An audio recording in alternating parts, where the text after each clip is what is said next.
coming closer to the end of the track. I also want to get closer in my thoughts towards the end of the world, basically. Let it be a parable. So I'm closing in towards the end, not really at the end. So when you do the parallel, where you draw the parallel line, you would find yourself in the time of the fulfillments of the prophecies, which mark the end time.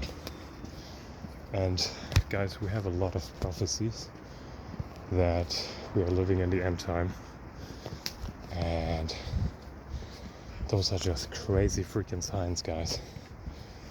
Ridiculous signs. Where do you find those prophecies?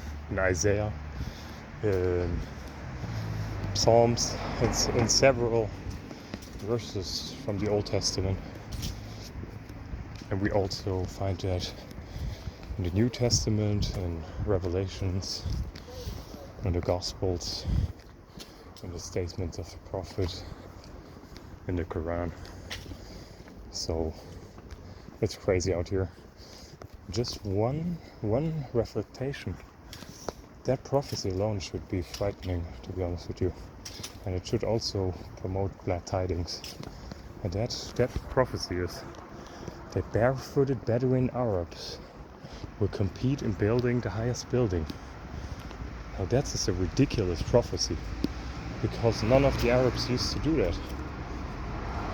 They didn't do that. And they're doing it right now. And they literally,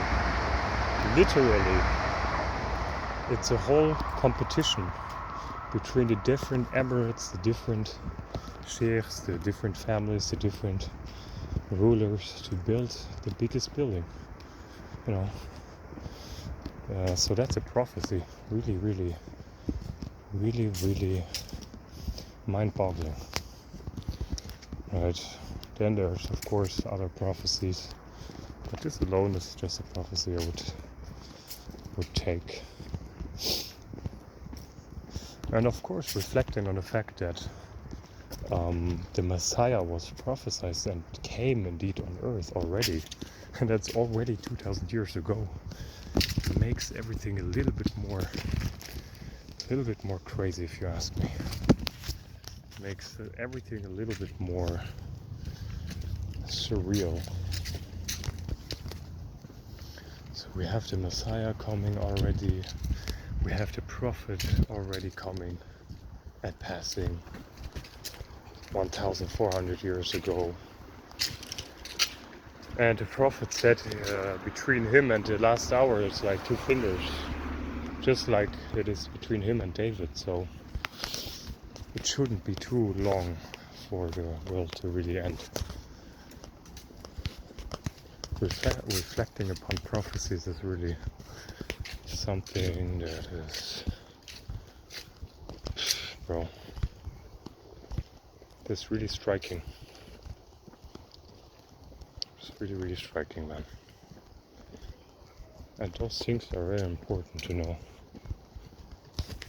because the more you know about the signs of the hours and the more it affects your heart, the better your actions are going to be, and the better your relation with God should be. Yeah.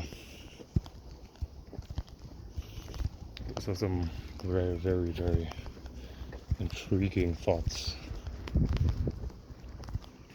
This is a bridge from another perspective. Yeah, guys, I'm reflecting about it for a second. And but it's not only shocking in a sense, it's also good news, right? So a person could be really happy about it if he chose the hereafter over the worldly life.